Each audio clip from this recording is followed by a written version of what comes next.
Welcome back to the Perspective Podcast, episode 2. Today we're going to be discussing all things to do with mental fortitude, how to build resilience, and how to draw life lessons from hard things that you've gone through. We're also going to be talking about some life lessons that we've drawn from some difficult things we've done by choice, like running, the gym, just that kind of field. And we're excited to take you along the journey with us. I think the main thing is really how we both got started in that kind of story, right? As a 15-year-old kid, I would get literal anxiety and fear at the thought of something like a run. And to all my teachers in school to do with fitness, I became notorious as that kid who would skip every single PE class, gym class, whatever you want to call it, anything to do with fitness. I always had a doctor's note for some form of injury. We actually had a doctor that would sign all our notes because I was just absolutely terrified. Yeah. I think that primarily stemmed because I wasn't comfortable with my body and my body image. I was embarrassed of the way I looked and my fitness capability. So instead of trying to get better and pursuing a path of greatness, it was easier for me to sit on the sideline, do absolutely nothing for an hour, than tackle the fear of being seen as an unfit kid. Right. And so one day we had cross country in school. And at this point, my PE teacher caught on. PE just stands for physical education. I don't know where you're watching this in the world, but he started to catch on to the whole story. And he came up to me and he was like, "Jibs, you can't skip the cross country tomorrow." He really cared for me so deeply. And it wasn't because he wanted to be mean. He wanted to see me get better. And he said, whether you walk this or you run this or you jog this or you barrel roll the whole way through, you're going to be at the start line and you're going to finish the race. So naturally, I come home and I tell mom that I'm skipping school tomorrow because I'm not doing this. I don't know why I feel like such a bad No, you were a great parent. Thank you so much for not having to make me do those kind of things. And so mom says to me, this is the good parent part, don't worry. Right, okay, there we go. Mom turns around and she's like, "Jibs, why don't we try hypnosis?" Because mom is a qualified hypnotist, not like the pocket watch type. Like master hypnotist. Master hypnotist. Ooh, sounds fancy. But she said, why don't we try hypnosis? Mom has gotten people to successfully quit smoking in the past, other bad habits, implement new good habits. And so I was extremely skeptical. My heart was literally beating out of my chest. And I don't think people understand you're saying this story. Yeah. You were 25 kilos overweight. That's something important to keep in mind. Yeah. I didn't look the way I do now. I was 25 kg above the current weight I am. And so the literal thought of running, I can't emphasize this enough, would give me physical anxiety. It's not something I was shy from, something I didn't like. A lot of people just don't like running. I had a fear of a running phobia, a run phobia. I would get actual anxiety thinking of running a singular meter. And so I'm extremely skeptical about this hypnosis. And that night, I'm going to bed and mom comes and she sits by my side. And it was a very simple meditation that she did with me. What she essentially made me do is picture someone who runs that I really respect in both their running journey and their life. I, at the time, picked Lewis Hamilton, the Formula One driver, and this is when he was running all the time, every and anywhere. And she made me picture the entire cross-country course in my head. We did a physical run. The meditation took the length of the run. Right. So we went through step by step from the start line, how the teacher would say go, the start of the stopwatch, picturing all the other kids around me. And I would start running with Lewis Hamilton imaginarily by my side. I pictured the whole thing, the conversations we had, the support he was giving me, how we were kind of buddied up running together. And so I went to sleep feeling incredible. I went to sleep for the first time in my life, excited to run the next day. I mean, when I showed up at school, the teacher was so confused at why I was excited to. First, he wasn't expecting me to show up. He actually, I remember, said, "Oh, you're here," because he was just expecting me to skip the day. And so we get on the start line. I am itching to get going. And I just remember thinking throughout the whole process, who is this? What is happening? How am I excited to run? Because it was so out of my character. Mind you, I haven't done a physical education class for the past 2 to 3 months, and all of a sudden I'm buzzing at the start line. It didn't make any sense. And so my heart's beating thinking about it. But, they do the clapper, the race gets going. And I remember being, for the first time, disappointed that day that we weren't running longer. And so you're going from this really chubby, chunky kid Yeah. who is so embarrassed of the way he looks, his physical capabilities, literally despises what he sees in the mirror, to now being so excited to run, wanting to do his best, is upset that the run was only 3 kilometers instead of 5, because the night before, when we practiced, we did 5 kilometers. And so I end up going, I complete the whole thing, and I am just electric afterwards. And that was only part of how I started running. That is literally how I started. It is all thanks to mom, her hypnosis, and me willing to work with my subconscious mind. And then the second part of how this habit continued is 2 things. One, mom would run a minimum of 3 kilometers a day or every gym session without fail. So since I was growing up, I've always seen mom being active, and it was really, really inspiring. And the second part that helped was I read Atomic Habits, which basically explained that if you want to form a new habit, it can't be habit formation. You have to make it part of your identity. So I just started thinking to myself, saying to mom, saying to everyone, I'm a runner. That simple, plain and simple. I didn't think it would work. I was very skeptical, but I think I managed to subconsciously convince myself that I was a runner. You aligned it into your body. I think that's exactly what happened. Yeah. And so from that point on, Gibran Bank became a runner. And I never looked back. Every time I started running for the first couple of runs, I needed Lewis Hamilton by my side. And then I think energetically, I kind of outgrew that. He served his purpose, and I no longer needed an imaginary character with me to run. I didn't need someone's energy supporting me. All of a sudden, I could do it by myself. And that's kind of how I got started. But it's just important to note, I was never a runner. I was never this kid who from a young age was doing track and field and was so into it. And no, I had literal anxiety from running, turned runner. And I think a lot of people end up thinking it's too late to start. And you're a great example because of what you just said. A lot of people think I have to be born this artist, or I'm born playing the piano, or I'm born being fit. But I think it doesn't matter whatever age you are right now listening to this. It's what you want to do badly enough to want to do it and to just begin. Yeah. And I think it's just never too I think that is late. perfectly said. Yeah. I think it's important to note there is no age limit. And I think the Perspective podcast is the perfect example for that. Yeah. Because you started your running journey quite a while ago. Yeah. You did incredible feats. To put a literal example to what you just said, there's no age limit. Yeah. And if we fast forward to a half marathon that we recently ran, which is such a huge achievement for us. Yeah. We did it in one of the toughest periods of our lives. We are a testament that you don't need an age limit. You had you completing it at 39. I completed it at 20 into 21. That you literally, there's no age limit. And I think the biggest lesson from that is you underestimate how powerful you make your mind against you, because your body will run, your body will move, your body's ready to do what your mind tells it. Right. And your mind has been conditioned to protect you and say, just stop, and to keep you safe and keep you comfortable. Yeah. And I think when you break your own mind, you flow with your body. And that's when I think you create unbelievably.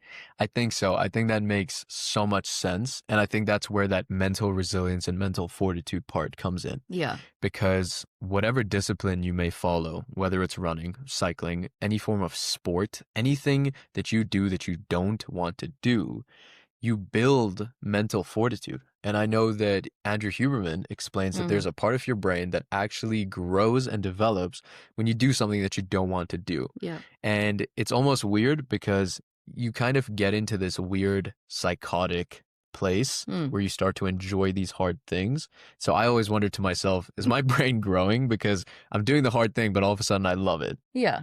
But I just think that there is so much discipline, resilience, and mental fortitude that comes with running. And if you just take it back to the current journey that we're doing, Mom and I are running 160 kilometers in the month of November for men's mental health. Yeah. We're running a platinum month for men's mental health. And you just have to look at the discipline and resilience that we had to display. I got winded out for the last 2 weeks with a really bad flu and fever. And for the first couple of days, I was still running. And those runs had nothing to do with running. It was nothing to do with physical fitness. It was all mental fortitude. I still remember the last one we did before I was forced to take a break because of my physical health. It's not about the running. It's about how deep you can dig, like you said, to convince your body to just keep going. Right. Because Just one more. Just one more, right? Yeah. Go one more. Go one more. And I think a lot of people, including Nick Bear, who says go one more, say that they don't allow themselves to negotiate with themselves. Yes. I would love to agree with that, and maybe that's where we have different perspectives. Yeah. But I negotiate with myself all the time. I know that everyone says that they don't negotiate with myself. If you want to be disciplined, you want to get hard things done, don't allow yourself to negotiate. I negotiate all the time. It was tough though, because Jibs wanted to run in peak fever, and his perspective of the running was, I've got to do hard things. I have to push my body. It doesn't matter if I'm sick. And I, at some point, was, your body does have to heal. Right. So at some point, you do have to listen to what your body's saying. Because if you are sick, if you've got this virus, yes, there's the medical version of you're ill. But Jibs has grown up with energy. Jibs has been the child that's grown up with Reiki, with understanding when Jibs gets sick, it'll immediately be what's going on in your body. So Jibs wants to run. And I feel his body is telling him to stop and pay attention to an emotion that is exhausted being in his body. It needs to be felt. It needs to be dealt with. It needs to be processed and then gently allowed to move.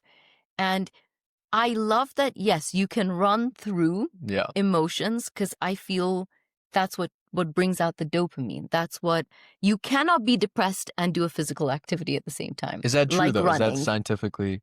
Is that a thing? Because I've run some runs pretty not in a great place. I've run runs where I've got a chance to think really hard things, and I've got a chance to think difficult things.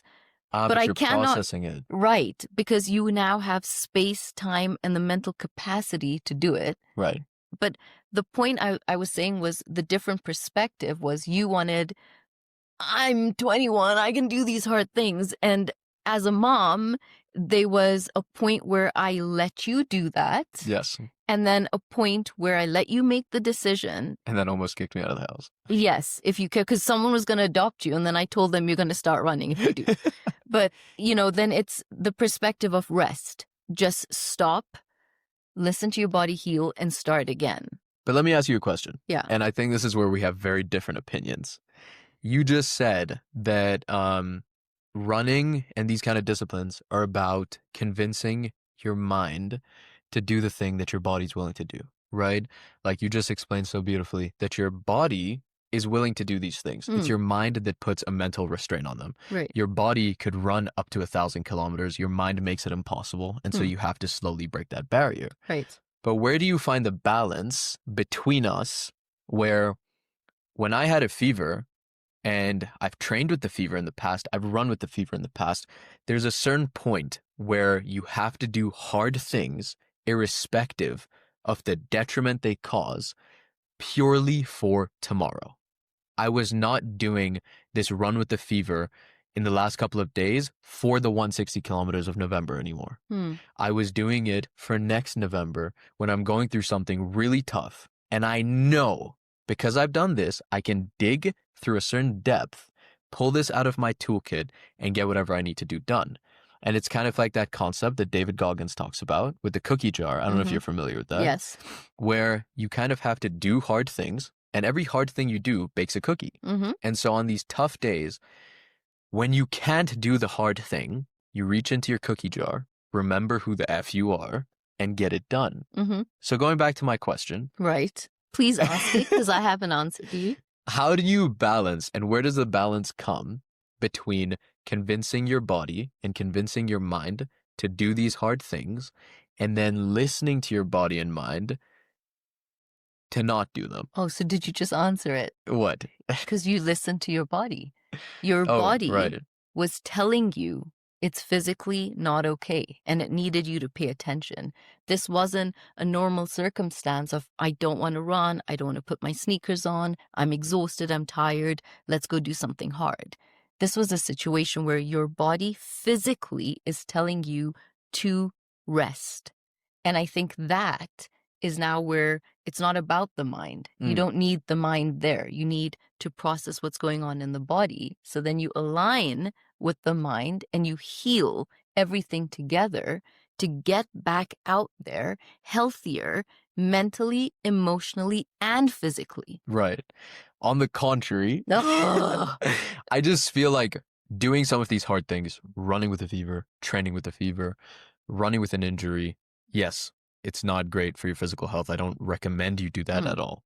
But I was going to say this in another podcast. In terms of fitness, this is the most valuable advice that can ever come out of my mouth, ever. The number one key to excelling your fitness and getting better is doing hard things. That is it. I agree. There is a certain level of stupidity that is necessary. Because the secret, the most valuable tip, is that in your initial stages of your fitness, you kind of have to build this foundation, this mental barrier, and it helps you get through things far later in life. And if you're looking to excel your fitness, is that the first couple months of whatever fitness you're doing has nothing to do with physical fitness.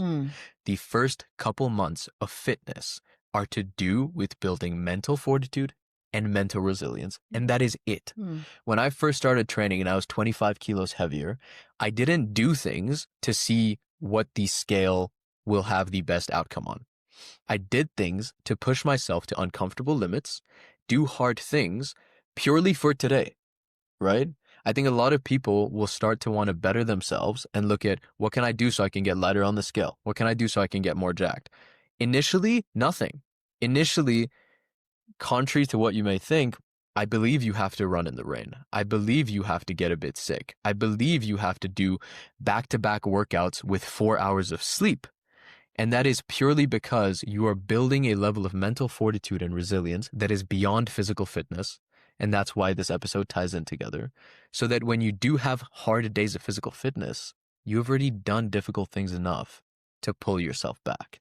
And you can reach into a backpack and know that because I did that 3 a.m. run in the rain, contrary to what people thought was best for my health, I know I can get through this 5K run. I know I can push these weights up right now. I know I can do an extra rep, even though I really don't think I can. So that's my personal opinion, my personal perspective. I love it. And I do believe it's bringing everything in together because I believe at some point we now know how important sleep is. Yes. So I feel at some point it's do hard things, not at the cost of burning out to keep doing harder things. Right. And I think finding that kind of flow. Yeah. That's, balance. I think you're 100% right. I think it's all about listening to yourself while not listening to yourself. And I think it's being the perfect balance of stupid and not stupid. Yeah. So you don't injure yourself. You got to be delusional to do things other people are not doing. Right. And I mean, the number one thing, I still remember we finished a run when we're trying to do this 160 kilometers in the month of November. I had a very high fever and mom was like, Jibs, I really think you should rest, Jibs. And she was just coming from a place of care. As a mother who carried him in my stomach for 9 months. So it's not really a joy to have to go on runs with him where he's sweating and he's not in a great mood and he needs to be on a sofa. And I'm not there being like, you go do this run, son. No, I'm there like, please, my little baby, just on the couch for 2 days and then we'll run all of it together. I still remember I came. What did you do? I came to mom, and she was just spewing so much love and care, and I shook her. I Well, physically, lovingly. yeah, You put your hands on my I shoulders. put my hands on my shoulders, and I said, "Mom, all I need right now is a positive reinforcement and is confidence that I can do what I'm trying to do." And I think that's something in terms of a mother-son dynamic that is difficult to do. Yes. Through this divorce that you're going through, there have been moments where I, as hard as it's been, have had to step on the sideline, understand that contrary to my instinct, I shouldn't protect you. I need to let you do this thing. With the fever. Yeah, with your fever, so that you can kind of benefit. And I think something that has helped our relationship be the way it is, as close as it is, and having mom as my best friend, is there are parts where mom knows that she has to just support me. And respect your boundary. Precisely. And it's like when we were doing these runs, in certain other instances, there were times where mom was just full mom bear. Full instinct is to protect me, which it would be. Yeah. And she has to learn to put herself aside from the situation. Let me either get hurt a little bit so I can learn, or let me get hurt enough so that I can pull out my own muscles. Right. Right? Yeah. And I had to do the same thing through this divorce in the last couple of years. Initially, all I catch up wanted to to you do. eventually. It's really weird because Jibs always gives me advice and he'd be like, Mom, I think XYZ. And now I feel I'm more in a place of like a conversation we had day before yesterday. Yeah. Was your brain broken where I was like, I agree with you? Yes. Because I think Because I take a little longer to Right. get to where Gibran is, but then when I get there, yeah. that's it. And I think that's the beautiful dance Yeah. because it's the same thing with Gibran. You know, like I feel like this terrible mom where I hear all his friends saying, Gibran, why are you running? You should rest. And I'm thinking, I said it. I swear, guys, I know I'm running with him, but you know. I just think it's interesting though, because especially with romantic relationships or any relationships that are close to you, whether it be friendships, a boss, a parent, whatever it might be, if you're going through a tough time, people on the outside, your good friends, your good family will typically see things that are in your best interest earlier than you do. But in the same breath, as that friend, parent, whoever, you have to be mature enough to let that person go through their own journey. You have to be able to step aside. Yeah. You have to be able to step out of their way and step to their side. And instead of trying to protect them, you're kind of just by their side unconditionally. You know, like, hey, you might be making the wrong decision right now, but that's okay. I'm here to support you. Yeah. And that happened while we were going through this divorce a couple of times. I don't even want to interrupt you, Jibs, but I cannot say more what it takes to be a safe supporter. Because you can have a lot of people watching you go through a really hard time and then get frustrated, angry, and say, I told you so, or pull away. I think Gibran taught me that I could, as silly as it sounds, because I'm human and I'm lifing for the first time too. I don't have all the answers just because I'm a mom and a parent. Yeah. But Gibran taught me. Contrary to what I think. Right. I still know everything. Mom was like super mom in my head. Yeah. But Jibs consistently taught me that, Mom, this is my opinion. And if you'll go ahead and follow your heart and still try to make the marriage work or do whatever you need it to do, when it doesn't work out, I had the safety, I think 700 times to come right back to position A, back to Jibs, and just be broken, be confused, be upset. Never hear I told you so, put his hands around me, be the safest space. And I think genuinely for the first time, that's when I learned true safety and unconditional love. Right. Regardless of the mistakes you will make. Gibran was stellar in just being there. But was that exhausting, Jibs? You know, it came with a lot of grit and it came with a lot of consciousness. And it was never like that. You know, initially, someone you love, like how much I love mom, your first instinct is you don't want to see someone like that go through pain, Mm, right? mm, And when I can see you go through pain on a daily basis, it quite literally breaks me. So what's my first instinct? Jump in front, fully protect, yeah. right? And so it was very hard to go from someone who is just protecting you because I don't want to see you get hurt Mm, to understand that you need to go through this yourself. mm, Otherwise, you won't realize it. And I think it kind of is the same thing. And this is why it links back into physical fitness, right? mm, You can't lose weight for someone else. And I think that's what a lot of people yeah. don't understand. You can't lose weight for someone else. You can't force someone to eat better. You can't force Mm, someone to to work work out. out. You can't force someone to wake up early and go train or go train late at night. All you can do is support them once the will comes from them. And I think a lot of parents and kids don't understand Mm, that when you try and protect someone, you don't allow them to willingly want to protect themselves. Because if you're being protected, if I'm holding a shield for you, you have no need to hold a shield. right. But if you willingly want to hold a shield and now it's starting to get damaged and I come in and I support you, Mm, that's very different.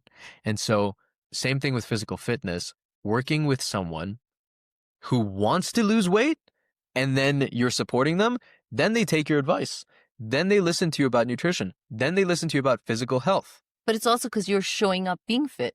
You're Right. showing up still in your journey, Yeah. aligned to whatever it is you're doing. Right. So then eventually, when I'm ready to get on track and be fitter Yeah. or lose the weight, I'm just aligning because you're a beautiful inspiration. Right. And I'm not getting advice from somebody that's not living.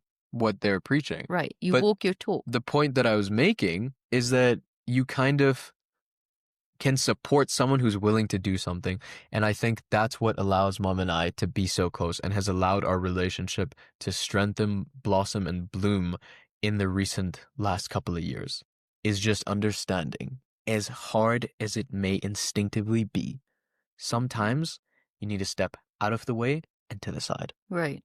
And it's interesting having this conversation because a lot of parents, I feel, do end up thinking that you have to be strong, you have to be the most perfect role model. You cannot break down in front of your children. They can never see you as a human being, confused, lost, uncertain, scared, terrified, and experiencing a part of your life for the first time too. And while I think, yes, with a certain age, there's a way to handle that, I still think it's so important that children grow up just seeing their parents being so human and have all these emotions, but the grit and the ability to teach your children that I can break, I can fall, but I can learn to get up. And maybe getting up sometimes is not just standing up, it's rolling over, it's trying to figure out how to be able to get up. And your Right. children are watching you being so human, and it's allowing them the room to be human too, to not be so perfect, to also fail, to also make mistakes because, hey, mom or dad did it and they're standing back up. So Stronger. even if I feel right now I'm making mistakes and I'm not so strong, I have a beautiful image of where I can get or eventually what that could look like. Right. So I think it's just the ability sometimes to drop all these roles These facades. and learn from each other. Yeah. Because I feel I learn unbelievably from Gibran. And I learned from you too. I mean, just take it back to the start of the Unbelievably. podcast. I would never be running if it wasn't for mom. If I didn't have an example in my life that is constantly pushing themselves despite of the challenges that they're going through, I would never have that. But you can also take that lesson and mirror it a different way. And this isn't only for parents and kids. Right. It's for any relationship in Yeah. your life.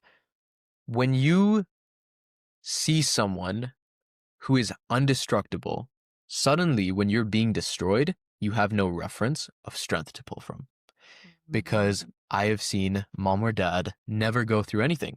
Now that I'm going through something, what do I do? Right. And so I think as a leader and role model and figure there is a certain level of strength you have to have where you can't show to the other person. And But in this the being, same yeah, breath, there is also a level of vulnerability you have to have. right. Because something you and I went through this year or in the last 2 years. I was gonna say, take it back. Take it back, son. But Jibs, it's also the role is for men. Right. For men in leadership roles, or just for men to also start understanding, please break down. And then it's for women, mothers, fathers, sisters, brothers, to be able to not say you're weak, but to be there and not be like, oh, we want you to cry. And then when you cry, we're like, oh, don't cry and be strong. But it's also for men to be lost and openly lost, and men to be confused, and to raise a generation of young boys and adults that can feel, Right. right? Yeah, and And that have that emotional capacity to break down and then build themselves up stronger with an emotional support system. But I do think that there is a double standard for men, because I think in the same breath, and it's something that I experienced in the last couple of years, while a lot of women say, please cry, please be vulnerable, please be broken, the second you are, there is also part of a double standard that comes in and is what do you like, mean? at the same breath, while it's very much be broken, be vulnerable, be okay, or be the way you are, as soon as you are, there is this almost feeling like you're less than. But does that come from you, or does that come from the way someone's making you I think feel? that comes from the way someone's making you feel, and that kind of helps you evaluate. But can they only not make you feel something because it exists in you? Wait, that's an uncomfortable smile. Because It's nobody 'cause you're can make right. you feel anything that isn't already Within you? right. Yeah, I fully agree. So that's why I think Whoa. men grow up with an I just had a expectation. breakthrough. You just formed a new synapse in my brain. I think that's a very good point. Yeah, because I think men grow up with an expectation to perform and Yeah. provide. And in order to do that, you can't do it while you feel. Or maybe you didn't grow up watching your father feel. And that's why I think like the generation's changing Well, I mean, what do you think completely. of this statement? Okay. Right. If I were to make this statement, what's your thought based off the experience we've gone through? Okay. Being falsely strong for someone creates an invisible barrier that disconnects connectivity, Completely. right? Because in the Completely. last 2 years, this happened in two places.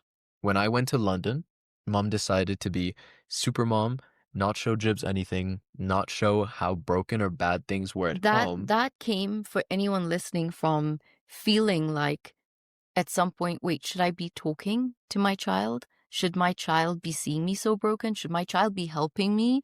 How is it that my child is opening up my eyes to a relationship? And am I parentifying him? And all these things I started to read, where I started to feel, no, maybe he should just not know what I'm going through. He should just be in university now. He should not be exposed to my pain. But how do you And I balance should that? be strong enough to not talk to you.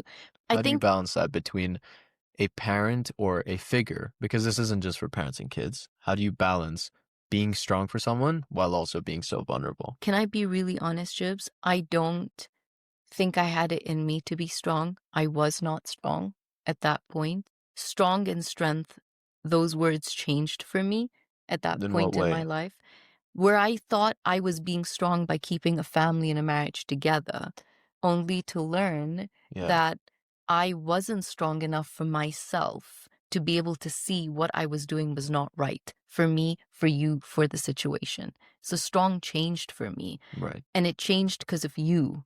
In what way? You brought a different perspective into my life about the life I was living, the way I was holding a marriage together, how I had completely self-abandoned myself.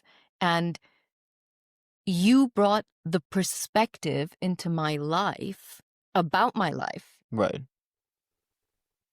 I'm talking to you now because I wasn't vulnerably sharing with anybody else. Mm-hmm. And so where is that balance? I feel It's a hard one, and that's the truth. Because if you were 13 Mm. or if you were 11 or 8, I'm not talking to you about what I'm going through. I'm not, and you never did, would walk into a room and see me crying when I am, because that's probably happening just in the toilet, in the shower, and then I'm coming down to make you pancakes and the Right. best breakfast, and I'm playing hide and seek when you come home from Right. school. It's different to you are now at a really cognitive age Mm.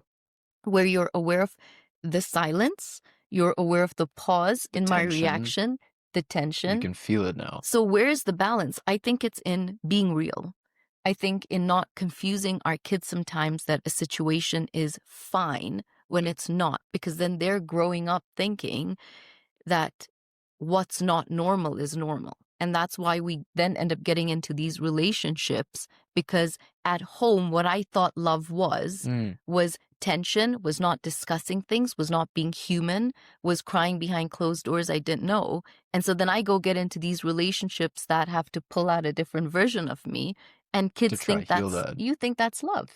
I mean, to go It's a on hard one, Jibs, I because think it's I very carry guilt. situational to see. I mean, mom would ask me all the time, Jibs, am I doing the wrong thing by opening up to you, by talking to you, by leaning on you for support? And I Right. would say two things. One, it truly depends on the person's emotional intelligence. I think Okay. it's very situational, right?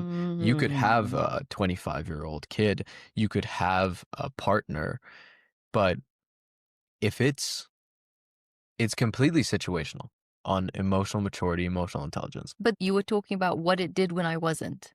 Yeah, When I cut you out and I went into perfect mom mode, yeah, what happened? right. I think You went to London. this is the point I was going to make Yeah. initially. Mm.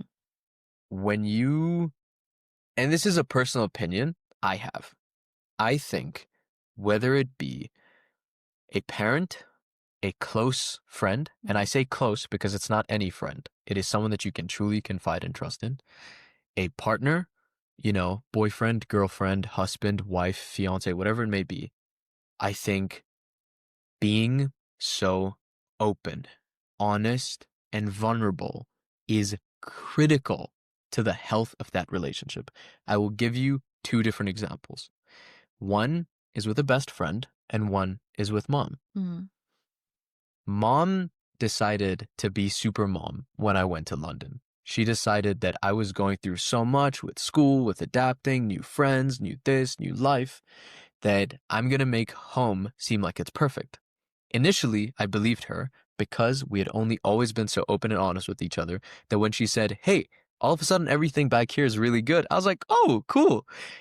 And the first time I came home, you guys played perfect family. Mm. But what that ended up doing was causing this invisible barrier between the relationship. And this is what happens in other relationships, Mm. spouses, friendships. You can't see the barrier. But when you're not open and honest, you do create this natural void between each other. Yeah. And I think that's what a lot of relationships suffer with. And so, with a best friend of mine, with a couple of them, there was this point initially where they're going through something incredibly tough. I'm going through something incredibly tough. And for the longest time, I didn't open up.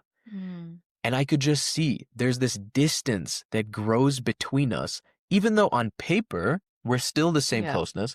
We still talk the same amount of times a day. The conversations are still light and friendly, but there's suddenly you just can't connect to this person. Mm. And it's because they're keeping something from And you. you're not being authentic. Precisely. So when mom stopped telling me what was going on, when she stopped being honest, our relationship suffered. All of a sudden, our calls on the phone were like so bleak, Yeah. so, like I'm talking to not my mom, not my best friend.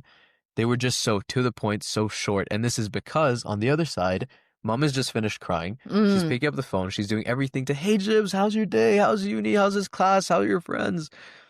And then in the flip side, I did that when I went to Los Angeles. Yeah. And all of a sudden, mom was being completely open and honest with me, and I was shying away. Yeah. LA was one of the hardest times of my life to date, and mom had zero idea.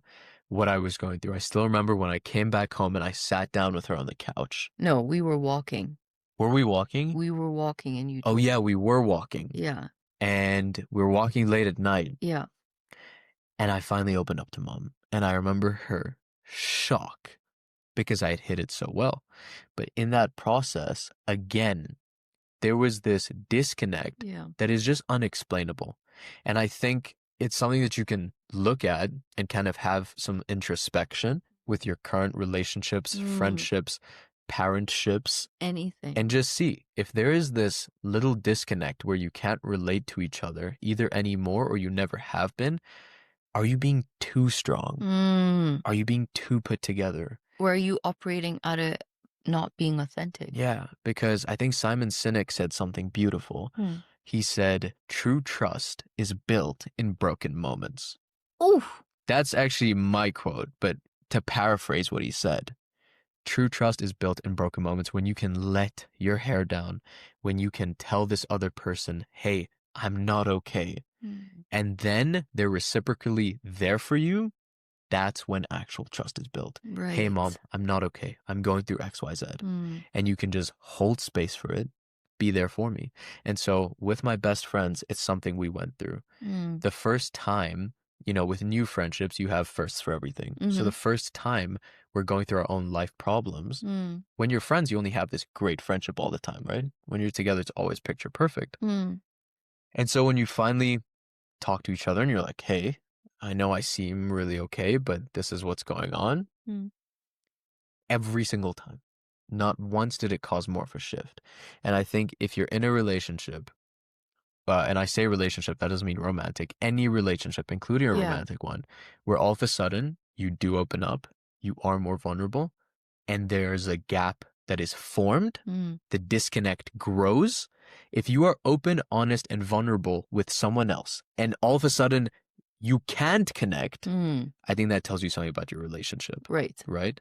Not about you, that isn't about your relationship. And I think that's something you have to reevaluate. Right. Is this friend really as there for me as they say they are? Yeah. Is my partner really as there for me as they say they are? Or are they just there in the good times and suddenly when I'm going through a hard time, then you're inconvenient in their life. Or you make Precisely. you can make some people uncomfortable because they've never grown up with emotion. They don't know how to relate to you with emotion. They don't know how to meet you where you're at because they cannot meet themselves where they're at, right?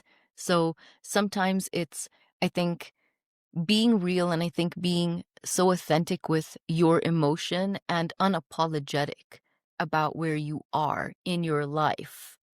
I think we need to build more people in communities that can say, I'm not okay, but I still have to get up and do a million things. But then I think it's also giving grace to people you never thought would be in your life and show up for you to be there for you. Yeah. And you would have this expectation that maybe my childhood friends or other people would do more for me. Or provide more support. Yeah. And they're nowhere to be seen. Yeah. And it's the people. And they know what you're going through. Right. Yeah. And they miss your messages. Or all of a sudden, they're still checking in, but to the I checked in on you point. Right. Right? So that you can say, but I called, but I messaged, I asked, how are you? But it's not authentic and sincere. And I do think that if you lack connection in a relationship, try be more open, honest, and vulnerable. And if that causes a disconnect, then you have something to reevaluate. Right. But if we kind of bring it back to the running and the fitness journey, how does that link up? Because I think, how did this fitness journey support you while you were going through all these things? And do you think you would have been able to go through the last couple of years the same way without having a physical outlet? Absolutely not. I think What would life look like if you didn't have a physical outlet? I would hate my body, so I would hate myself because I think if I was not moving and I was not active, then I would succumb to the sweet tooth that I have or the comfort I have in wanting to look for the perfect cookie or the perfect cake. Yeah. And then Or I both. think, or both Yeah. with ice cream on the side. We've been there. But then I think at the same time, there's a love for yourself, I think, when you physically move. And I think there's a love and a respect you have for the body that you have, because I know I've gone through this entire hard journey Yeah. being physically active. And I think when I would get into gym, get on the treadmill, that was a space I thought the most. So I would process thoughts, or thoughts came freely when I was running, because there Right. was nothing else you could do. You cannot escape almost Yeah. being on the treadmill or being on a track. And now suddenly you are so present to your thoughts. There's nothing else you can do Right. when you have a long run in front of you, Yeah. except to just be like, what am I thinking? Where am I thinking? And there's a little distraction of people around you, Some music. some music, the lyrics, but you always come back to yourself. Mm-hmm. And I think that movement saved me, because when I started working, I didn't realize, oh, it releases dopamine and serotonin, and I sort of have this oxytocin and good feel hormone inside of me. Right. I didn't realize that every time I went into that space, I recollected myself. I came back home into my soul, my center. I would go do something for me that I loved. And I think it would break Right. the sad feelings that you're going through, because you cannot feel sad when hormones are being released in your body because you're moving. Even if it's So a walk, a run, lifting weights, you feel different when you physically walk out of a gym. You can walk into, I think, any physical environment, Pilates, yoga, right. and be down and be depressed, and you don't want to be there. Right.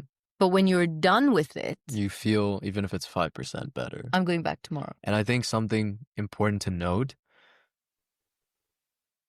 and this just comes from personal experience, is that if you're listening to this right now and you are going through the depths of a mental health crisis, it is also so okay and important that you aren't physically healthy and Yes. active.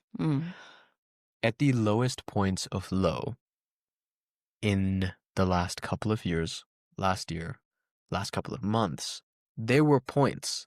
It wasn't up to me, right? Because I think when you go through mental health issues, when you suffer with mental health, there's a point where it's exterior. You can want to go to the gym, you can want to go for something as simple as a walk, and you can't, and that is okay, because life comes in waves. They are seasons. If you are not at your peak physical fitness right now, if you are going through the worst that you have ever gone through and you can't get up and go to the gym, that is completely fine. You know, I think it took a lot for me to realize that, hey, I'm really down right now. I'd be able to perform the way you usually do because you're going through things that you don't usually go through. And so when you're suffering with mental health, the rules kind of completely change. Yeah. Right? And you know what? They really do. Mhm. I think on this side of life, you can end up, it's so funny. I actually did a video 3 nights ago in the dark, so I can't post it. But I recorded something because I realized, you know what? When you are down and you are depressed and you are low, that is where you are. You are down.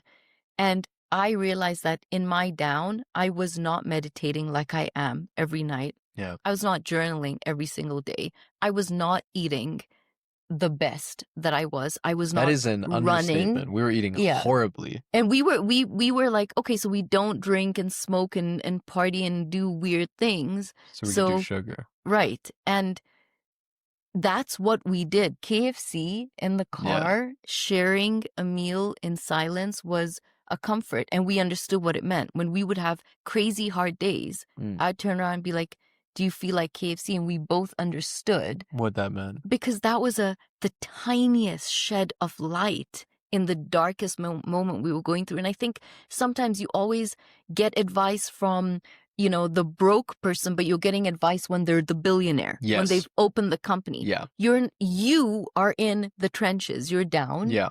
But you're not going in the flow of someone building that up. You're not seeing somebody put content out where they're down, they're depressed because of shame, because you're scared about people judging you. But that's the thing. It's like I feel when you're down, and your nervous system, you've got to work with it. Because I think there are times that your routine was to go lift weights or to go run and do hard things, but your nervous system says, I'm shutting down, and I need to shut down to protect you, to save you, so that you can feel pain, process pain, so that we can move again at some point. And I think so sometimes it's learning that if I have to break a routine, and it's going for a walk instead of a run, it's or going for a it's stroll. just getting out of bed instead of going for a walk. Go sit in the sun. Yeah. Go sit in the sun and do nothing. Yeah. But I think it's being so true to what down is, because we've just come out of that. And I think down is so relative, though.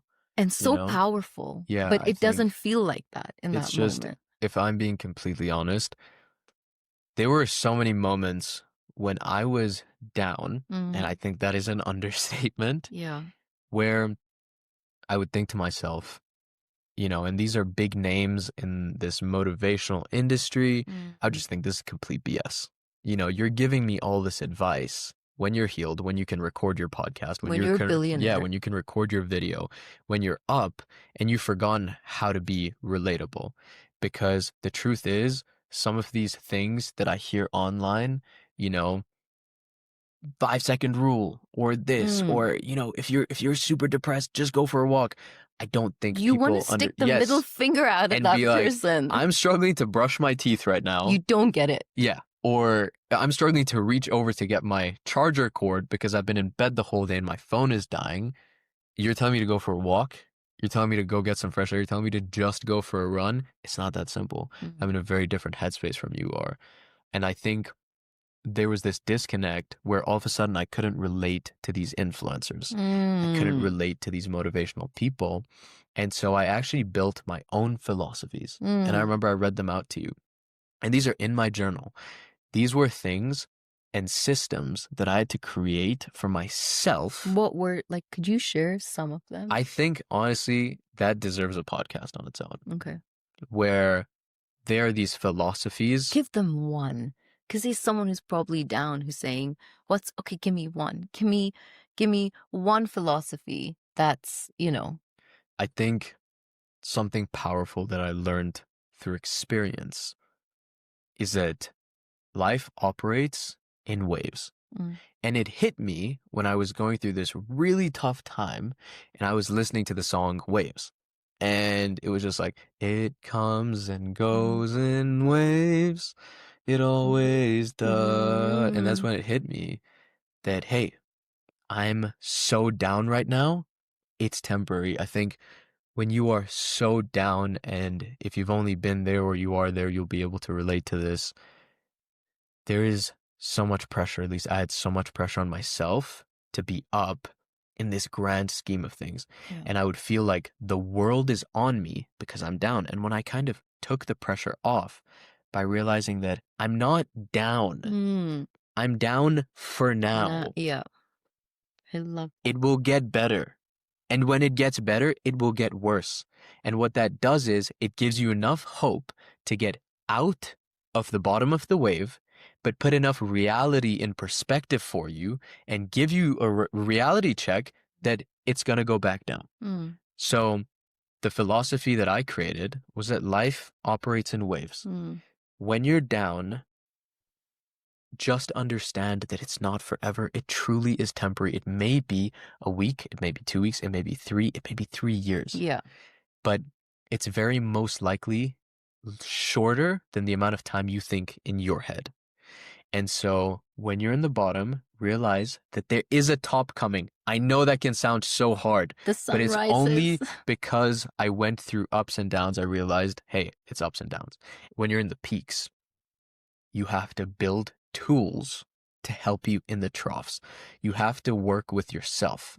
When you're in your peaks, it's not like, hey, I'm doing better. I've had a really good week, or I've had a really good day. I must be healing. No. Yeah. It's in those moments when you have 3% extra energy that you have to go out there, listen to the right podcast, do that run, go for that one workout, go to the gym and drive back home. Keep filling the bank. Keep filling the bank. When you're down, realize it's not forever. And when you're up, prepare to go down again. And I think that truly helped me so much. Just understanding that this pain, this feeling, this depression, whatever it was, isn't forever. It's probably just for another week or two. And then I'll have a good day. Yeah. And understanding that there is a good day, there is a good moment, there is a good couple of hours, a good few minutes coming your way can really help you dig a lot deeper, because then all of a sudden you're not getting geared up to go through this forever, right? You're just getting geared up to go through it for a little bit. And I think if you even bring back running into it, Yeah.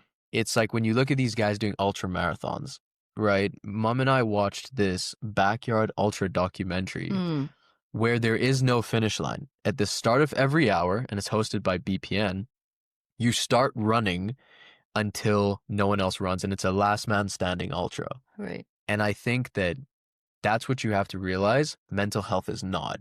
There is a finish line. Yeah. You know, there is a point you can put down the backpack. You may have to pick it up again. It may suck, but there will be a point you can put it down. You can have a little sip of water. You can have a banana. Change your socks.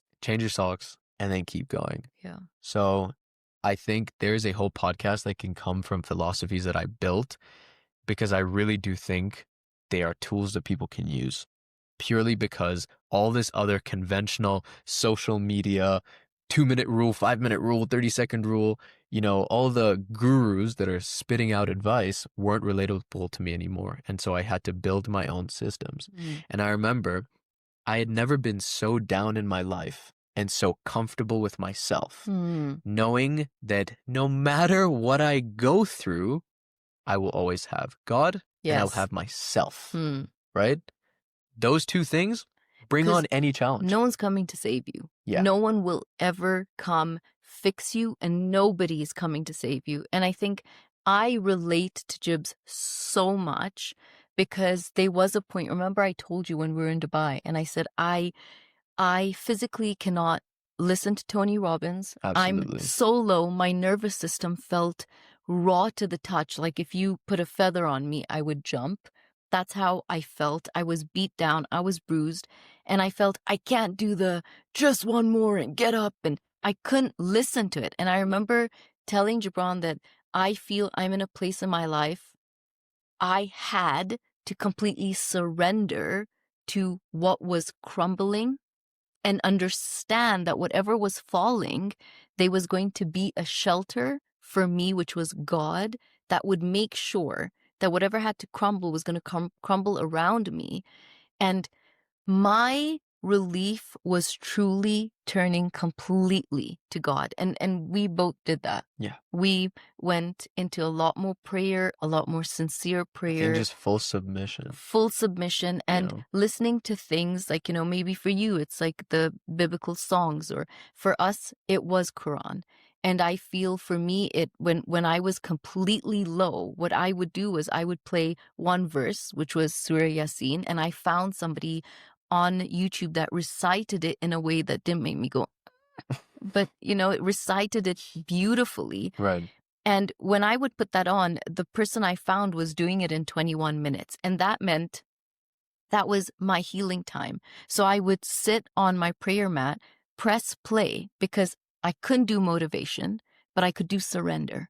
Whoa, and in that is very surrender, powerful. I would listen and cry and connect and know that there's somebody above me greater that feeds the little ant or is feeding something under the ocean I have no idea about. Right. And here I am. I'm in his face. I'm in God's face. And if he's brought me to this point, then the only person that's going to give me the strength to get out of it is God. But I felt I had to connect with myself and trust his flow, his timing, what he wanted of me. And I would find it inside. And I think that's when you realize you have the strength inside you all the time. Right. And the confusion, the conflict we go through as human beings is we think the strength is in our minds. And I think that when you operate out of your mind, you're completely disconnected from who you are. And the scariest part is to surrender into your heart, because your heart has the truth.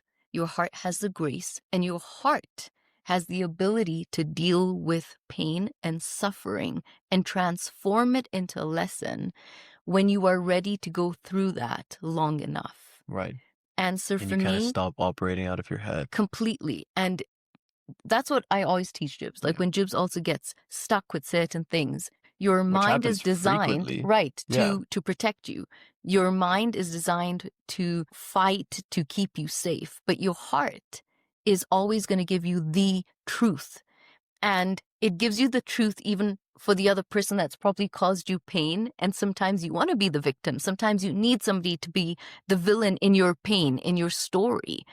But when you go back into your heart, you can understand nobody's the villain, you're never the victim.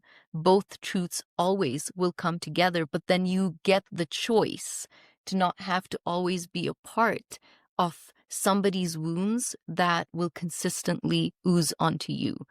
And in that, I'm also saying when we are part of somebody's wounds and they are bleeding on you, it's very much because there's a part of you that feels you deserve that. There's a Oof. part Wait, of I think you. you need a pause after that. That is incredibly powerful. Yeah, That is incredibly powerful. Wow. That that truly puts a lot in perspective. Wow. because that's part of radical responsibility and stepping out of being a victim is it was like like a situation that I went through day before yesterday. And it was so hard because Mm. I had to sit and meet my ex to have such a tough conversation. And after 3.5 hours, when I left that situation and I came home, first of all, my nervous system was so shaken. But secondly, I ended I up mean, it was so realizing, shaken that you physically threw up. right, So, it had to just come out somewhere. yeah, I think, yeah. But the lesson I learned was I there was a part of me that you say that you've got to have self-respect and you deserve better, but then why didn't I leave earlier? Mm. Right? Why didn't I get up and say I'm not willing to tolerate this Or this conversation behavior. or this, because there was another part of me that still got triggered and in that environment felt, oh, this is the norm, or my nervous system went back into a conditioning Right. it's lived in for such a long time. Mm. And and that's why I feel your environment sometimes you don't realize can keep you surviving Yeah. and keep you stunted and keep you in pain a lot longer than you need to until you recognize that, That you're worthy of more. right, and you are part of that dynamic until you are Wow. willing That to be is, strong enough to walk away from a dynamic. And when I also stepped away from this marriage, I turned around to Jabran, I think like a month ago, and I said to Jibs, I wonder what part of my inner child has healed mm, that no longer needed to be in that environment anymore. I wonder what part of me inside finally felt I deserved more and self-abandonment was not going to be okay. I don't know why that's your realization, but it's making me take a deep breath. I feel like that's lifted something off me. Really? But I mean, I kind of want to go back to that point of surrender Mm, because I truly think that in another weird philosophy way, if you're struggling with something and you're going through something really difficult, mm, there's a certain power in surrender. It's not even a certain power. It is a power that you can't even imagine. let go. And whether that's submitting and surrendering to a higher power like Mm, God, or whether you're unreligious and it's just some bigger faith, yeah, or your environment. If you're unreligious, there is a power in just submitting to your environment, embracing the dysfunctionality, you could almost yeah. say. Because when you submit to a higher power, when you know that there is a higher life form, like God, the universe, whatever it may be for Energy. you, Yeah. you almost become grateful for being in the situation that you're in. And I think that is what we experienced. There was Mm, a certain point where we were going through such a tough time, and I think I need to readopt this own advice that I'm spewing out right now. There was a point we went through such a hard time, but because we had submitted so unconditionally to God, you're almost grateful for the challenge he's putting you through because you understand that it's intentional and it comes with love. You have faith, yet you're just humanly stressed and worried. Yeah. There's a difference. You have absolute faith that you will be taken out of where you are when you learn the lesson. Mm. But in that moment, it doesn't mean if you're stressed, confused, or hurt that you don't have faith. And we learned that. Yeah. We're in a dark time. We have faith. God wants us here. Right. We have faith. We know that he's given us the brain to make the right decisions. Akal, remember, we were Yeah. told that's your brain. Use it. Don't always just think, God wants me here. If I'm in a hard place, Yeah. it's because God put me here. Yeah. You have I think initially the intelligence. that's what it was, right? It was Yeah. like, why are we going through this difficulty? What does God want Yeah, us? why is God wanting us to be in this situation? But then it's only after you get out of it, you realize that you wouldn't be the person you are now, are going to be, would be without those set of challenges. And I think a lot of people need to learn the incongruence between being so sure that this time will end and still being so broken and uncertain. The incongruence between complete certainty and complete uncertainty and Yeah. living in moments between both simultaneously. It is so okay to not know what is happening right now and also know that everything will be okay. And I think that a lot of people have this disconnect that if I don't have faith that this time will end, then I can't be worried right now. You can 100% be worried, stressed, broken, bruised, battered. Or not know how you'll get out of it. Right.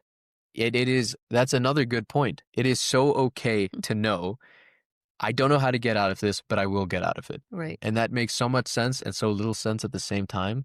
But one thing that carried me through and I expressed to you so much, and I think we both went through this, is knowing we'll get out of this situation, Right. but not knowing how to get out. And that is also incredibly, painfully frustrating. You feel like you're in this glass jail, this invisible jail, where you feel so helpless, so powerless to know that everything will be okay. You will get through it. You'll be okay. You will get better. When? But when, how, what? Like, it is so, it pulls with your emotions. And so I think it is okay to not be okay. And a little point, something I realized through all of this is the power of cliche advice. Because until you go through a situation that warrants the cliche advice, you think nothing much of it. Like something simple that I'm saying, it's so okay to not be okay. When I would hear that before, I'd be like, okay, please stop talking. Thank you very much. And then when you go through it, it is suddenly the most deep and profound advice you ever receive. And it's like when someone says, when life gives you lemons, make lemonade. Yeah. It doesn't even enter your ears until you go through a situation where you need to make lemonade with lemons. And then it's the most pivotal, important, powerful advice you've ever heard in your life. Yeah. Right? And so I think that also stems down to that if you're going through a hard time, you don't need complicated lessons. If you're going through a hard time, you don't need complicated solutions. You can find strength and solutions in the most basic and simple things around you through your day. And I think knowing that any suffering or pain that you could go through is temporary just puts this form of relief. For us, it only came from God. You can only have that certainty because you believe in a higher power.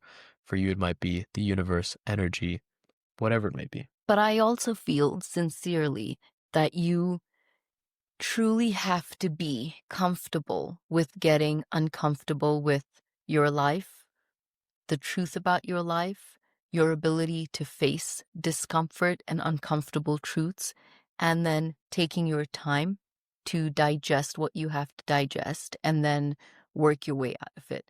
There's no other way around it but to sit in the discomfort and to feel it. Because I feel when you don't, then it does manifest in the flu, in the sore throat, in being sick. Because at some point your body is exhausted carrying all these little trapped emotions in these little bags and putting it in the different places. Right. And that's why I would feel when I would sit and listen to a prayer, that would be when I would cry the most or thoughts would come out, and I would have these 21 minutes in a day to almost take everything out to God and feel. But then there would be a relief after that because I've cried it out, I have felt it out. And then I have some clarity to be able to now think about my next step, or sometimes just be numb. It's okay to be numb, to not have a left or right, a way out, all the answers. How did you Sometimes come it's to that okay. conclusion, though? What? How did you come to that conclusion? What experiences did it take? How much not being okay did it take to understand that it's okay to not be okay?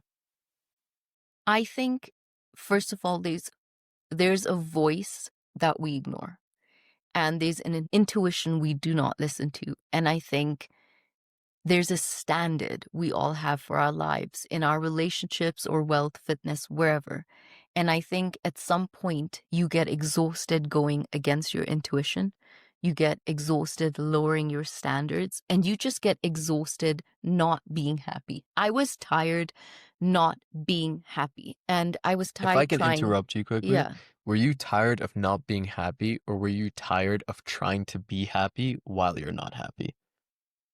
I was tired of trying to be happy when I'm not happy. I was tired of looking for happiness Hmm. in moments that were not giving me happiness just so I could feel that I am happy So or what the would you situation what is would you tell okay. someone who thinks that they need to be strong, they need to be tough in everything that they're going through? They can't be open with other people, not because they can't be seen as weak, but because they need to be strong for other people. And so they just end up living their lives toxically positive, Mm, which is very different from gratefully positive. What would you tell someone like that? What would you tell someone who is listening to this right now and just saying, you have no idea what you're talking about? I can't be open and vulnerable. I need to be tough. If I'm not tough, I won't get through what I'm going. I would turn around and say you'd be surprised when you break how much further you can get than thinking you need to be put together and accomplishing the very little that you do. Because I think there's a complete difference when you you come back into your heart and your soul. Right. And I think there's a difference with finding yourself. I think there's a difference with falling in love with yourself while you're a mess and having the courage to face Yeah. your decisions and having the courage to face your mess and not wanting to fix it or not wanting to make it be okay immediately, because I feel that comes on its own. What? The okay, the lessons, the Mm, I feel I have so many lessons that I need to figure out that didn't just flood me the minute I left that environment or left that house and moved into a new place with Gibran. right. I felt I went through a period of just being numb, Yeah. unbelievably physically exhausted. Arguably, you're still in those places now, Right. you know? Yeah. I think the quote that I kind of came up with, it wasn't some cool thing that I thought. It Mm, came from a lot of personal experience, which was first we must break mm, to be unbreakable, right? yeah. The quote is that we're not broken, but first we must break to become unbreakable. Mm, And I think that gives you a certain level of peace in putting your bags down, addressing that your ankle is broken, addressing you have a cut somewhere, needing some help because you understand that philosophy like a phoenix, you know, you gotta first burn mm, to become that new version of yourself. mm. And I think that for anyone out there who doesn't think it's okay to be emotionally vulnerable, and this being said, it's a journey. It's not, Yeah. you're not going to finish listening to this right now, And open watch up. this clip on TikTok and just open up. It's understanding that it takes time. The way I, adopted that philosophy, came up with that quote was learning from the eagle, Mm, right? mm. The eagle, at a certain point of its life, I think everyone knows After this 40. story, after 40, it either dies or it goes to the top of a mountain and it unplucks every feather, breaks its beak, removes its talons so that it can grow to a new, strong version of itself But how does it do it? by breaking. On its own. Right, Alone. right. It's a very individual journey, but I think that's the part, right? Because if you're very skeptical on being emotionally vulnerable or letting down your bags, is the ego weak when it's going to the top of the mountain, or does it know that first it must break to be unbreakable? Right.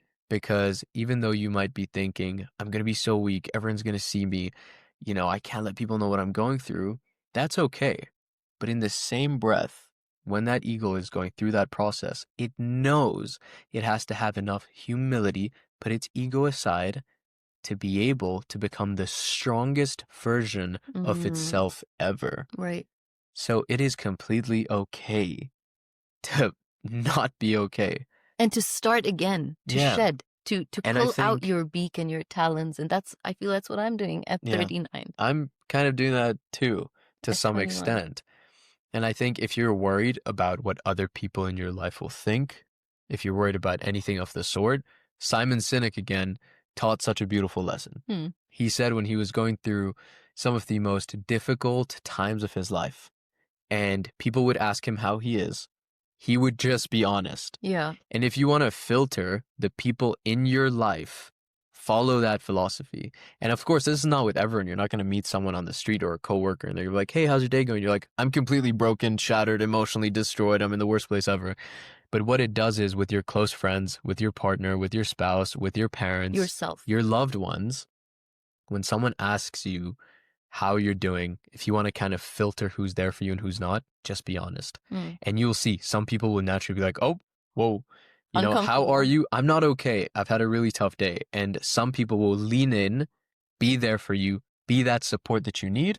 Others will be like, wait, what's going on? Pull back slowly. And you'll kind of also get a gist of who's there for you. Yeah. And all of that stems from being vulnerable. Being able to build that beautiful support system is by being broken. Hmm. And I think that is something that is very underrated, you And know? I think that's, Jibs was going through a really hard phase, and that's when he chose to do the marathon. And Jibs was like, I'm gonna run. He decided to run in July, and he put out a post that says, I'm gonna do a half marathon before the end of the year. Yeah. But he didn't know that there was gonna be the Stan Chart one. He just put the energy out there. I think what's important to mention on a very quick side note is how perfectly the universe lined up for this half marathon. Yeah. What happened is I was going through such a tough time. So I sat by myself. I said that I'm going to run a half marathon by the end of the year. Why? Why did you? I wanted to achieve something cool by the time I was going to 21. Mm. And I couldn't think of a better way to do that than running 21 kilometers for 21. So what I did is I sat down, I sat aside, and I said, I'm going to run a half marathon. I went on the Nike Run Club app and it said 14-week training plan. So I, before going on the internet, just mapped out 14 weeks, which happened to perfectly line up with the week of my birthday. And I said, I'm going to probably run it on the Sunday right before my birthday because I'll need some free time. Then I go and out of interest, see if there are races available. Mm. And the marathon that we ran happened to be on the same day that I provisionally planned to run one anyway. Yeah. I was running on that day, and then there happened to be the year's biggest marathon. It all lined up so perfectly. The training plan happened to be perfectly lined up from the day I'm starting to the race day. Mm. There happens to be a race on my race day. Mm-hmm. Everything was just so perfect. Yeah. And so that journey was very interesting. Mm. Because typically, I think you would think that you're going through so much, why put yourself through more? Mm. But I knew that I needed that outlet. I needed that win. And that's why I signed up for the half marathon. And then I think mom Didn't want to be left out. That's it. That is purely the truth. Mom, yeah, I couldn't be better than mom because mom and I compete quite a bit. Because we're siblings. Yeah, so we're very competitive. And mom was like, wait a minute, I can't let you be a badass running this half marathon and what? I'm just standing there on the side. Yeah, because for a week, Jibs was training, coming in, and he's like, I need to stretch, and my diet has to change, and now I need like to fill next my week, glycogen yeah, stores. and I'm doing 8K next week, and oh wow, look at me, I've run 15 kilometers this week, and I'm there like with a potato chip in my mouth, feeling like a potato chip in my life. And I'm thinking, nah, you don't get to be better than me in this hard time. So I'm going to, like, how hard can this be? But I think in terms of physical strength, there's also power and accountability partners. Yeah. Because if you didn't have someone in your life that was pushing themselves, you would have never pushed yourself. Nope. And I think power of environment and the people in your life. Yeah. That you surround yourself with. 100%. Yeah. Because Mom said something so powerful. Tell me. When it came to running this half marathon. And she said, Jibs, for the first time in my life, I'm picking the pain I'm about to go through. I'm picking the heart I'm about to go through. And I think that's why we're running now. You know, because we are choosing our heart. Life may throw hard at us, but we're also picking our own heart. And so if I'm going through the hard that I'm choosing to do, you best believe I'm going through the hard that life is choosing for me. Absolutely. And so it's kind of like when you can be harder than you're hard, when you can be tougher than the tough, then all of a sudden you can do it. And there's this one guided run on the Nike Run Club app. We are not sponsored by them at all, but I will forever attest to the power of that app. I truly think that is another very huge contributing factor as to why I can run. Nike Run Club just made it so easy to run. We trained with guided runs, which also shows you why it's okay to need help. Yes. It's okay for every single I couldn't run have to done need this a guide. half marathon. No way. Without a Coach guide. Bennett? Yeah, in my ear, absolutely. It's okay to lean on help. Yeah. You know, because you might be thinking, you know what, I'll just be strong and tough and everything. But then, cool, I would have never reached that kind of achievement. And so I still remember there was this one guided run where Eliud Kipchoge was on the run. And you never did this one. I did it. Did you? Eventually I did it. And it was so powerful because he was basically explaining, and again, we're not talking about running here, that you sound like Coach Bennett. Don't run away from the hard run. You know, Coach Bennett asked Eliud Kipchoge, if the runner who's listening right now is going through a tough time, their form is off, they can't breathe right, all of a sudden we're only 1 kilometer in and they are struggling, how do they cope with it and how do they get over it? And Eliud turned around and said, you don't get over it, you embrace it. Make peace with the hard run.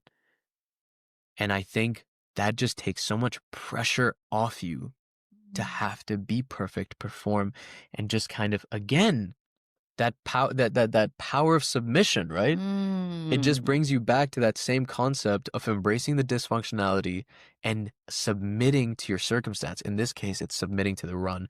And when you're going through something difficult in life, it's submitting to that. Don't run away from the hard thing. Don't run away from the pain that you're going through. Just keep running. Feel it, right? Beautiful. So I think it's just that kind of philosophy. Beautiful. Because Stunning, he asked Eliud Kipchoge, if the runner is having a tough time right now, and again, we're not talking about running here, how do they get through it? How do you get through it? And Eliud said that the only reason I get through my hard runs is knowing that I've done this before so I can get through it now. And that kind of takes us back to the start of the conversation. Right. Where I said that sometimes you have to be stupid, do hard things that may cause you detriment, because the next time you have a hard thing to do, the sheer strength of knowing that I've done this before so I can get through it again is all that you need. Right. A lot of the times when I've trained with the fever, when I've done something really stupid, like running multiple days and probably, you know, impairing my health, it was just so that tomorrow, when I'm having a tough day, I know that, hey, I've done something harder, or I've done something that at that moment seemed as hard as this. It doesn't have to be harder. Right. But it's knowing that at that moment, it seemed as hard as this is now, and I got through this now. And I think something powerful about running, and we're not talking about running like Jib says, is when you are running long distance, even if it's just 5K, you constantly learn that you have to coach yourself. So at some point, you always have the guided run in your ear. Right. But at some point in the weeks to your training, he teaches you that you have everything in you after a couple of weeks of training to guide To be your own yourself, coach. right, for the next couple of kilometers. And one thing I learned all the time with running is you can run 5K, but then at your 6K, your coach will come back and remind you, how are your shoulders? How's your form? How are your elbows moving? Are you landing in the right way? Lift your chin up, bend, and you're constantly readjusting. So you Right. don't start a run perfect and end it perfect. You're adjusting constantly. And sometimes it's just lifting your chin. Sometimes it's just leaning forward. Sometimes it's doing all of it again Right. to get your stride back. And that's the same thing about life. And that's why I fall in love with running. I can relate the runs to what I'm going through in life. And In what way? well, I relate it to every single run's different. I don't know what I will get out of any single run. I don't know if on some days my knee will give in. I don't know on some days if I'm going to have the best run and hit the best time of my life. I don't know if on some runs I'm going to start well and end well, or a blister pops up. I have no idea what any run is going to give me. The one thing I do know is that I'm present to my run. I'm present to the pain I'm physically feeling. I'm listening to my body. I'm readjusting. Right. I'm noticing if there's pain in my body or in my heart. I'm Yeah. noticing if thoughts are coming or thoughts are going. Right. I'm noticing how I feel. So I'm conscious and present. It's like a gift to myself to run, Right. to be there for myself. It's my therapy session, my coaching for myself, Right. my not fixing anything, but my knowing that I have to finish the run. Yeah. I'm not going to walk this. We Yeah. didn't walk 21 kilometers. I'm going to run through the pain. I'm going to run through the knee My wanting heart to rates stop. are racing Right. a bit. But it's my journey. And that's why And I it's your love the hard. running. You Right. pick the hard. We picked the hard. And I love, like when I didn't want to run yesterday, 15K, not after what I had been through the day before. I didn't feel my nervous system was in a place to go and do 15K. I felt my nervous system could have done 5 really easy. But at some point when I was running, I turned around and said, oh my Lord, like this physical pain in my knee, I love this pain. This is my choice. I don't need to leave this That pain is extremely profound. the way I needed to leave that table. I have self-respect for myself running in this pain, and also knowing I'm at fault because I should have been stretching, I should have been lifting, I should have done a million things to make sure I'm not in the physical pain that I'm Which in. kind of relates to in life, having that Tools. self-respect. What you said is tools. Right. The toolbox to That you get can you reach into. through. The cookie jar. Exactly. Yes. I think that is honestly a beautiful way. But I want you to talk about it because you know, Gibran keeps thinking that he trained for 14 weeks to get to the marathon. And I keep reminding Jibs, you probably did a solid 8 weeks Right. because you had to run a total of 5 days a week. Yeah. And you had a recovery day. But Jibs wasn't running at some point all the runs every week. We would It do was just such 2 a runs. situation. Right. And we still did the 21 kilometers. Right. And I want to know, remember I asked What would you like as well, to know? Tell I me. want to know what you walked away with from this run. I want to know what this run meant for you then, and I want to know where that run impacted you today. I think for me, I can answer that question in a very simple and unsimple way. The simple way is that this run was a giant cookie in my cookie jar.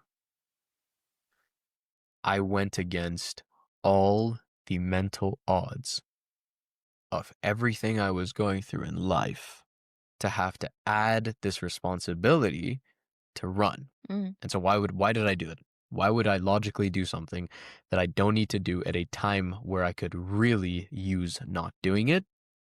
It's because I knew that if I can do this half marathon in the most imperfect time where I don't have to do one, then I can get through anything ever.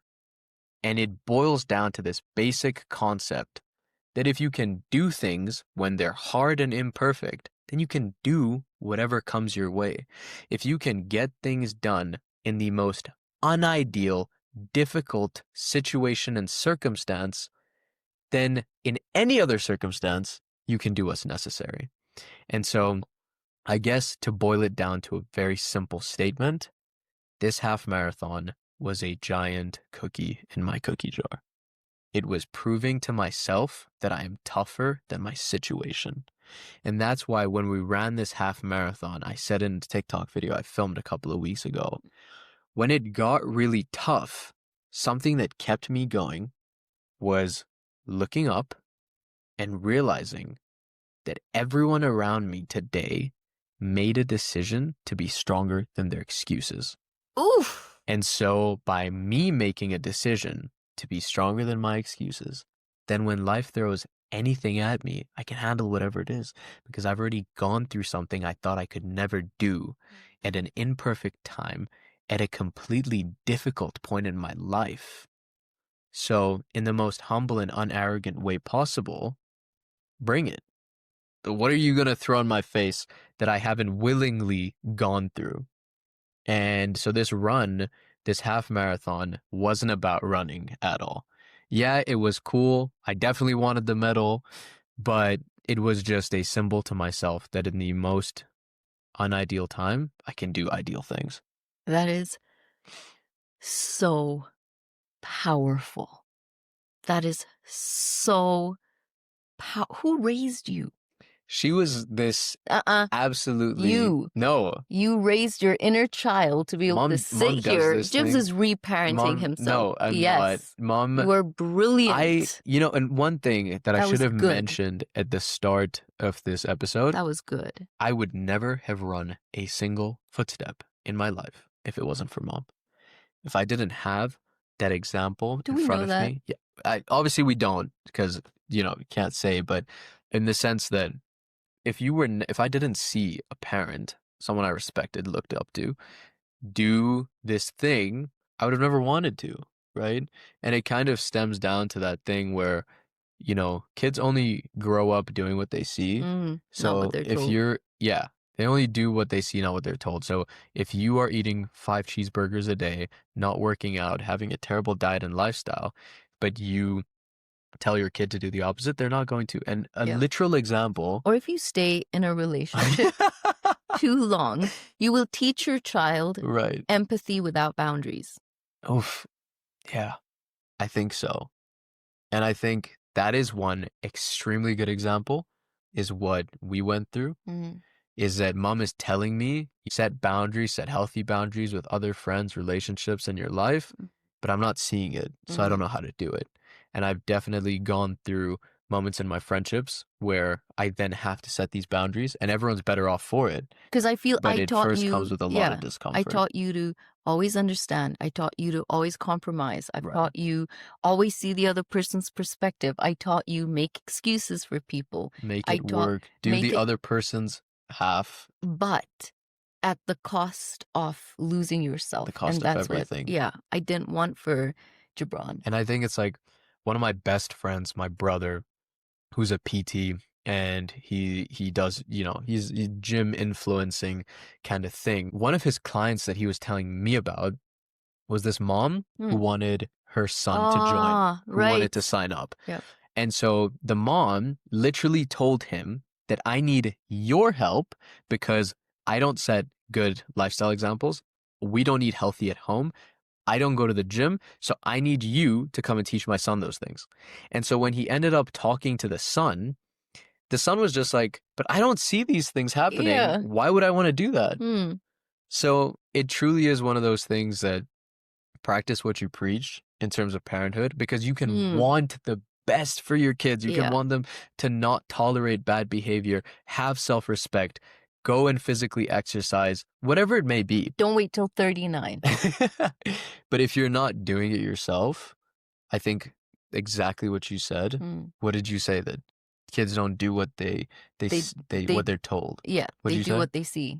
Kids will always do what they see, right? Never what they're told. And I think, like, even when I look at the situation with Gibran, he turned around probably over a month ago on that sofa, and you turned around to me and you said, "Mom, like, thank you for teaching me to never settle," because I You can. I think there are a million people that are not happy in a relationship, or you could just stay to stay and then have an individual life and not want to rely on the person you're with, or not look for love and not feel whole and not want that person to be your person. But I wanted that kind of a love. Right. And I wasn't going to settle because I'm doing it the second time. Right. And there was a part of me that had to fall in love with myself to not be in love with the situation I was in Wow. anymore. And I That is think powerful. sometimes when you fall in love with yourself, it can be scary, it can be lonely. And I also feel like even with the 21 kilometers, I don't think I felt worthy of running it. I Why? wasn't, because I've never lived there. Or done something to show yourself how strong you are. Right. Or if I did, I relied on so much validation, From not from anyone but myself. you? Yeah. Yeah. So I would do incredible feats. And if I got it, that is really good, I would end up feeling, Mm. oh, so I guess that wasn't so good. But not realizing yourself what you just did. Right. Yeah. And then I think the 21 kilometers for me was so intentional because I only genuinely probably trained a total of 4 weeks. Yeah. And then when I got on that start line, I was intentional with what I was leaving at the start line. Or were you leaving at the start I line? was leaving all the habits that I was not willing to commit to myself anymore. I was leaving behind the part of me that tolerated things I didn't want to. I was leaving a part of me that accepted too many excuses. I was leaving an old self. And I, not that, oh my God, I'm leaving this part of myself because by the end of the finish line, I'm going to meet this other person. Oh, I'm wow. still Wow. meeting me. Right. I'm still seeing different sides of me now, but different sides of me as I am in a new bubble. Right. But I knew that I had to leave a part of myself that served me, Right. but was not going to serve me for what I want. Right. It's not going to serve me for what I want to achieve now in my life. And It's so not it's going to. okay to let it go. Right. And so I let a very big part of my life stand at that finish line. And it was amazing because Jibs and I managed to run together for the first 11 11 kilometers. kilometers or so. And then at some point, Jibs had a lot more Like, in see ya. him. I'm out of here. And he took off. And, I was like, okay, like I got this because Yeah. Jibs was my pacer for all the training, the 20 kilometers the week before. As long as I could keep a certain distance between me and my pacer, then I knew I was doing well. Yeah. And I remember Jibs took off and I'm like, I can see him, so I'm good. But I was already in physical pain from the week before, and I had to stop to do my shoelace. And when I looked up, Couldn't see me. I couldn't see Jibs. And all I did, I think, for the first 500 meters was search for Gibran. I'm looking for his shorts. I'm looking for his hat. I want to cry because I feel alone in this crowd of people. I don't think I can do this run on my own without him pacing me. And then I learned for the next 11 kilometers that, you know what, Jibs and I will always run together. We are always going to run life together. But sometimes we're going to have to just split and continue in parallel. And I knew that we're still running the same path. We're still running the different same journeys. Right. And I love that. That is so powerful. I knew these 11 kilometers I thought and I allow myself to feel. And I remember running this thinking, you can't hurt me again. If I'm running in this much pain, in this heat, in this agony, alone, in this crowd of people that with such little preparation, then you cannot hurt me again. And all I could think about was a David Goggins, you cannot hurt me, because it's almost like, okay, you know what? I've done 21 kilometers. Try hurt Bring me. it on. Yeah. And I know that at some point when we were turning, I was now looking for Jibs on this side of the crowd. Yeah, and I was looking for mom. Yeah. And we were just both scanning. And then I saw him. And I saw mom. And we got this second wind. this energy. Yeah, out of nowhere. Keep going, because I was in excruciating pain. And at this point I thought, you know what? I'm not gonna hit my 2-hour 30 mark. Yeah. It's probably 35. I'm 3 hours in. At some point, 3 hours, 15 minutes, I'm way behind time. Right. But I saw Jibs and it gave me so much strength. And I pushed on that pain, and I cannot tell you the agony in my hips. They were locked. My back was locked. My knees were killing me. It sucked. And it is believable how you can find strength to override physical pain. Right. To achieve what you want, because I don't want to be too far behind Gibran now. And kind of that second wind that comes. Right. I think that is so beautiful. And I think that's just so profound in that we were running the same race on two different journeys. But I feel like it was symbolic for me, because I feel for the last 3 years, Jibs has held my hand.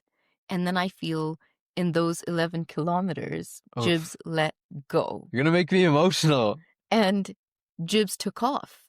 And I'm suddenly feeling like the child in the relationship, and like my parent just left me, but then learning I'm not alone. But I think also something that we talked about earlier is, to clarify, leaving mom and setting out on my own pace was a very difficult, conscious decision I made. And I made it knowing that if I run with her the whole way, she'll never unlock this strength. And if I run with her the whole way, I'll never unlock the strength that I did. Because there were points where it was so hard. Yes, I ran that race gracefully, but that doesn't discount the pain I went through. And I think a really good way to kind of wrap this episode up with a life lesson that can be pulled from physical fitness is that when running these 21 kilometers 13 to 15 sucked. I'm putting that on a t-shirt somewhere. Kilometers 13 to 15 sucked. And if you're relating it to a mental health journey, if your entire journey is the span of that 21 kilometers, understanding that the pain is temporary is very important. Because at kilometer 13, I thought, and when going through life, you can think that this is now going to be the pain that's there until the end of the race. But understanding that when you're in the bottom of that wave, when you enter kilometer 13, it's only till 15, the top of the wave, it can give you so much strength. Yeah. And the next time I go through, whether it be a physical difficult race or an emotional one, I'll know that I'm just in my sucky kilometers 13 to 15. Or lesson 8 in your notes. Yeah. And I don't know about you, but to wrap up this podcast like we usually do, what's one thing you took away from the race? What's one thing I took away from the race? To have respect for difficult things. I don't think I respected I don't think I respected the race the way it should have been respected. And that consequently led to me suffering down the road. You know, I thought, oh, I've done all this training. I'm in this cool environment. Everyone around me is running. I've got this dope backpack on. I'm going to push for a new personal best that I've never run before in my life. And what that made me do is lose respect for the distance and the race. And when I did those two things, I allowed not arrogance, but that arrogance to kind of make me suffer later. So I learned, whether I'm running 1 kilometer, and again, we're not talking about running here, or 100 kilometers, respect the race that you're currently running. Hold value for its entire distance. Don't downplay things because you think you're not strong enough for them, or because you think you're too strong for them. Truly look at them for what they are. If you're going through something tough, don't think this is too tough for me. If you're going through something tough, don't think I'm tougher than this thing. Have respect for it. And that is the only way you can come out I think that's what I took away. That is unbelievably good. That has to go in your book. I'm not writing a book. A memoir. What is a lesson you think you pulled away from this half marathon with? A lesson I pulled away was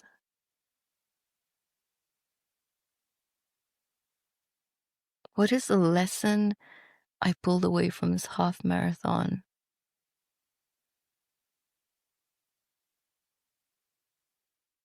Again, this is one of those moments I can see 6 to 7 to 8, 9 lessons that she pulled away with. But if I help her out, then she won't realize them for herself. Just whisper. They got you. No. Oh. Well, okay. I think a lesson I pulled from this marathon was I'm worthy of hard things and I can do them alone if I have to. Whoa! Yeah. Whoa! Look at, who is this lady? Just you always gas me up. Gas me up. Gas me up. I'm so proud of you. I Proud think of you. a tradition that we're starting on this podcast is to end each episode with a quote. Yes. And I think with an uncomfortable question, but I think we just did the uncomfortable question. Yes. Yeah. Without knowing we're doing it. Yeah. And so I have my quote that I'm ready to leave this episode on. I don't know about So you. do I. All right, lady. I Mhm. went first last time, so I'm going to let you go first. No, just go first. I can say it in my head one more time, please. No, I'm going to force you. You got to go first. No, Jabron. I'm your mother. Go first. I think the quote that I'm going to leave this episode with is incredibly powerful and profound to me because there's someone who does that. Who's that? I don't know. Is there? Yeah, there is someone. I have no idea. Your Okay. TikTok algorithm is very different from mine. I don't know what she's talking about. But the quote that I'm going to leave this episode with is incredibly powerful and Just don't hit your head on What?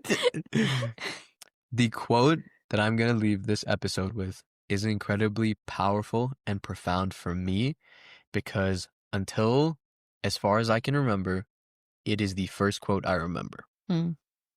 You will know it very well. And it is, when life knocks you down, try land on your back. Because if you can look up, you can get up.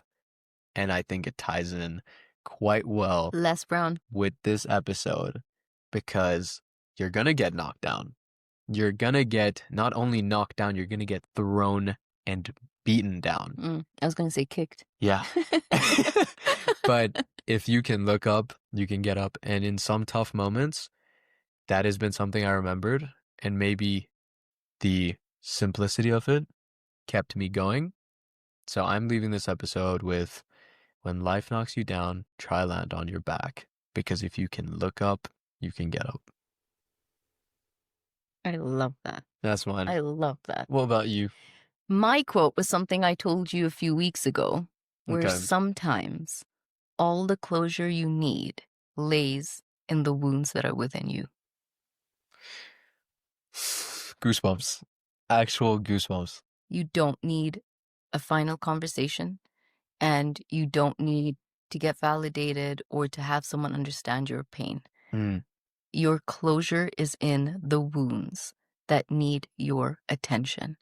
And I think if you want to live a really humbled, remarkable life, I think you need to get so deeply in touch with your heart and learn to operate from it as opposed to the protection of your mind.